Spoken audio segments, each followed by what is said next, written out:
obsessed with Annie's hair. Like Annie's hair, oh my goodness. With Kagimbao, we just like her as she is, or you don't like her as she is, and it's the same as Bonang. You either like her or you don't like her. It was quite relatable. The baby mama drama, like we all know a brother or a sister who's got baby mama or baby daddy drama. I actually love Diamond's look. Like Diamond really dresses well. Like, you might be a shady man. You know how to dress. Hello there, or welcome to my channel. My name is Monica if you are new here, and if you are a returning subscriber, welcome back. On this side of the internet, we make vlogs, we make videos about religion, and we also talk about current affairs, which is why today we're talking about young, famous, and African, because everything we do here is from an African perspective. Yeah. I really enjoyed season 2, I must say, especially compared to season 1. I feel like season 1, we were kind of getting a feel of where the series could possibly go. And season 2, I feel like a lot of things started to make sense. We were able to understand people better. So yeah, I really enjoy season 2. And I know there's been a lot of drama surrounding it. Toxic relationships, friendships, all the drama, but I don't want to get into that. I know that's what the people want, but I don't want to get into that. I actually want to get into the good, because there was so much good that actually took place in the season that I just loved, and I want to talk about here on my channel. Stick around for 5 reasons why I loved Young, Famous, and African season 2. So the first thing I enjoyed about season 2 is the new characters that were introduced. I hope it's Louis, because a lot of people in the show pronounce it like that, Louis. Let me just look it up and be sure I'm pronouncing his name correctly. Louis, that's all you need. Okay, that's what the internet said, but Louis, I'm not sure, but yes, that guy was amazing on the show. I really enjoyed his character. He brought in a lot of young energy along with Fontana. I felt like we needed some young people into this mix, because there are a lot of people who are over 30 and some even edging on 40, which is nothing wrong with that, because everyone has their own audience. So to have young people come in was quite refreshing, and I really enjoyed that. And they brought in a lot of young people things, like when Fontana got with Diamond, I wasn't shocked. Even when it played out and Diamond basically played her, I also wasn't shocked. I really wasn't shocked, because I saw it coming, and I feel like Fontana could learn a lot from this. I still loved her. I still enjoyed her on the show, and it was a learning experience, and I feel like all of us who are young and in the dating world could learn a thing or two if you were still making such mistakes. Anyways, Louis, I loved just how warm and kind and almost just naive he was in the show. Like, he really brought like a calming energy, especially when he like had that altercation with Bonang. It was really quite impressive to see him just hold himself together even when people were attacking him. And when he opened up to Andile about his family situation, for me it was just so heartwarming. And I'm assuming that he was also a Jehovah's Witness, because it's one of those religions where when you leave or you disassociate with the religion, you do get shunned or disfellowshipped. And there's a whole playlist on my channel about this religion and how destructive it is towards people and families and individuals. And I feel like if you don't know anything about it, please get some information about this religion, because you might even know someone who's involved with it. I also enjoyed Bonang. I really wish he stayed longer, because there's a lot of tea there. Like, for people who do not know, Bonang is very big in South Africa. Like, she's genuinely the it girl, and she's been the it girl for the last few years. Like, however you feel about Bonang, you cannot deny her star power, her influence, and just how good she is at what she does. But there has been a lot of drama around her personal life. She used to date AKA, who was Nadia Nakai's boyfriend or partner, and there was just a whole lot of drama, because the way she also got with AKA was quite suspicious. If we remember those days with DJ Zintle and lawyers involved, there was a lot of drama. So I honestly wanted to see it play out in the show, and I wanted to hear Bonang's side of the story, if she even had a story, because, well, we don't know, but I would have loved to see just everything play out, because she did bring nice, fun, toxic energy to the show that I actually enjoyed. I really enjoyed it, and I felt like she was going to ruffle a few feathers and we were going to get a lot of tea. They also focused a lot on Tubaba as well this season, and it was quite interesting to hear him talk about relationships.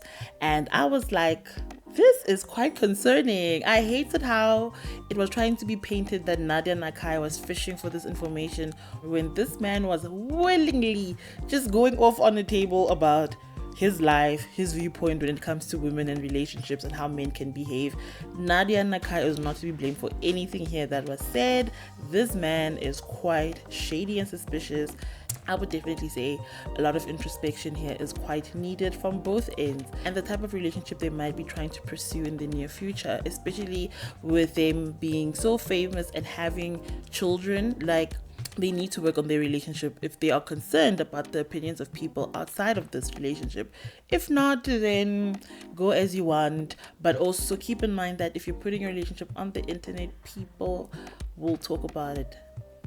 We will talk about it eventually. So if you don't want people to talk about a certain thing, I think it's best that people don't talk about it on the show as well. And I think Andy kind of alluded to this, where he said that don't do this in front of the cameras. I'm just paraphrasing here. And then I realized, I'm like, oh, so you do choose whether you want a certain part of your life to be seen or not. So I would definitely advise then Annie to not really show this part of her life, because she's quite sensitive about it, and rightfully so. It's her personal relationship. But anyways, let's move on to the second reason why this season was amazing. I loved the locations. I loved how we got to see more of South Africa. We went to Cape Town.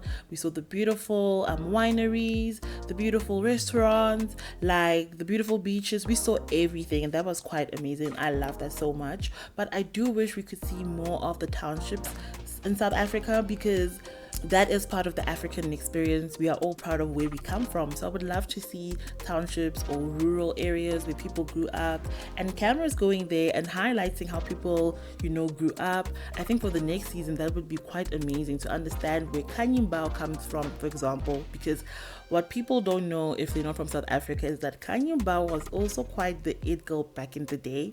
Like, before we had the era of slay queens or sugar babies, whatever you want to call them, she was the OG in South Africa. I remember when her husband bought her a Lamborghini. I was like, what is even a Lamborghini? Like, 10-year-old me did not even know what was going on here, but she had quite influence, and over the years we've gotten to understand her and know her here in South Africa, which is why I think her bleaching or whatever is going on with her skin, I feel like it's something we even look past because of it's so normalized when it comes to Kanyimbao and the stuff she's done to herself or her physical appearance. She's quite open about it, and that's something I really enjoy about her brand.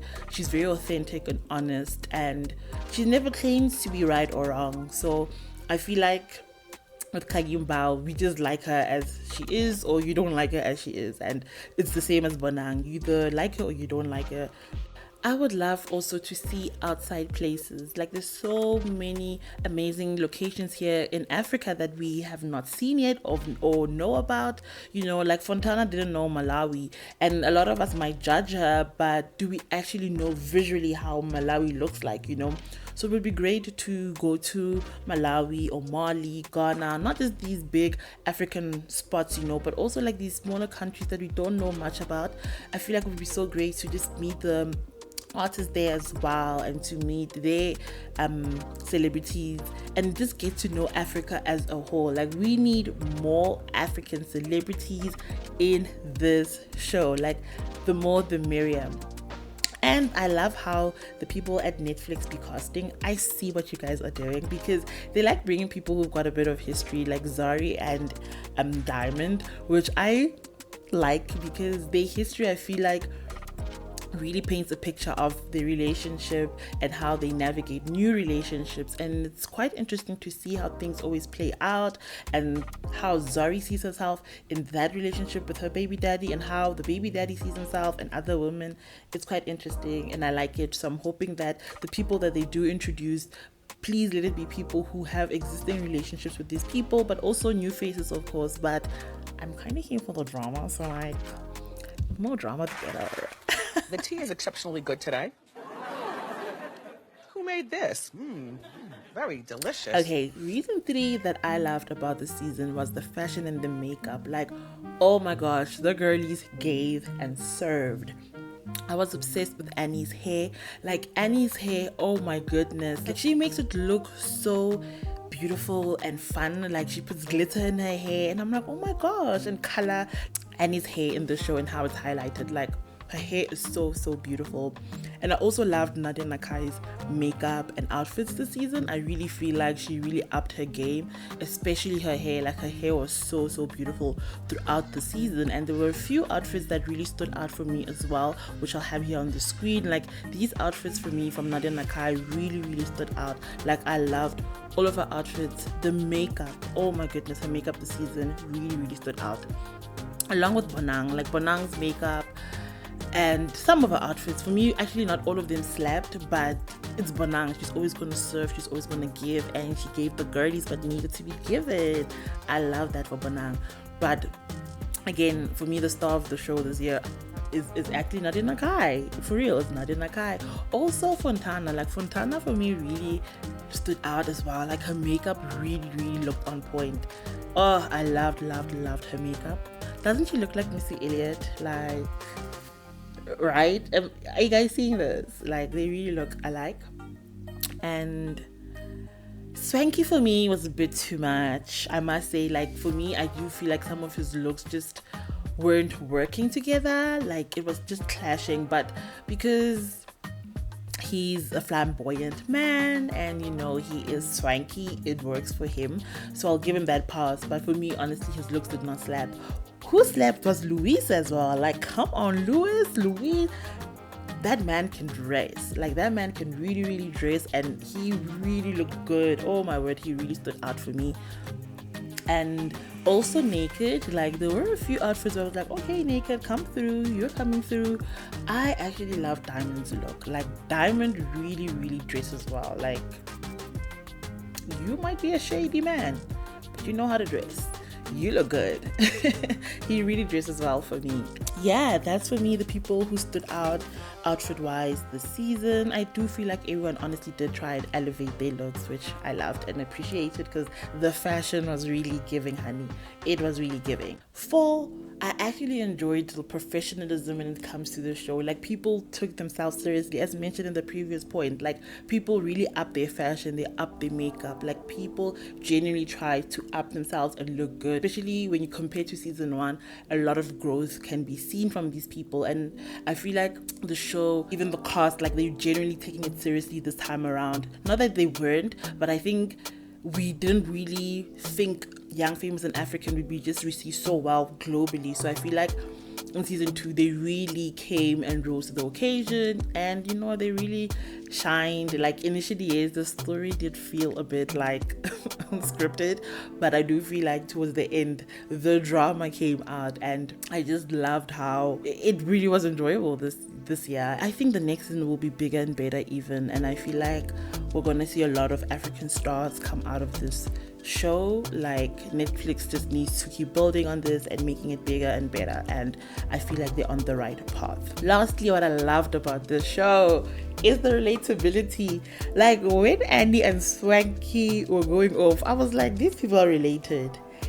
Annie must be an aunt who got Swanky a job or helped Swanky get a job. And people, if you know the true history of Annie and Swanky, please enlighten us. Please teach us what is actually going on here, because when I saw Annie, I was just like, African auntie right here, who's like, nako kretseng mereko o ke nako kretseng ona ngwana wa ntella nana nna ke kile ngwana mereko ha fetsa mo ke ngwana teng a ireka moko wa kgonahala.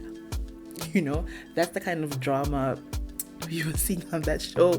And Swanky was like, benong hawa maneka wa ntlolla benong a ke ha nthuso kra mereko mara benong ke thobo mona go merekong o byang, like o itshwara byang. And I'm like, auntie aka is a bit shady and I cannot, and you're saying things about me, but at the same time, can you even believe Swanky? Because Swanky lied. I was so confused, but I loved the drama. I even enjoyed Andile trying to just defend certain suspect relationships, but just the way he was reasoning, It just reminded me of so many people we know in our families who are just always promoting toxicity and toxic relationships and not calling it out. Like Andy really reminded me of that. It was quite relatable. The baby mama drama, like we all know a brother or a sister who's got baby mama or baby daddy drama. So I really enjoyed Young, Famous and African, and I really have high hopes for it in the future. And we're gonna keep being entertained, but I do wish we stay away from like the typical dramas that are associated with Black or African content. I feel like there's more to us than just the drama. Like, we are very much diverse human beings who've got different interests, and I hope Netflix can explore that and look more into that. Like, this can be a great opportunity to learn more about African spirituality, for example, because we do have like a famous person in South Africa called Boiti, and she's very much all about African spirituality. So imagine learning more about that. And as someone who's famous, you know, there's like a lot of few characters I feel like the show could add, and who could just even add more flair and more spice to the show. So yeah, man, I'm excited to see how season 3 turns out. Are you guys looking forward to season 3 of Young, Famous and African? Let me know in the comments. While you guys are doing that, I will see you all in the next one. Bye.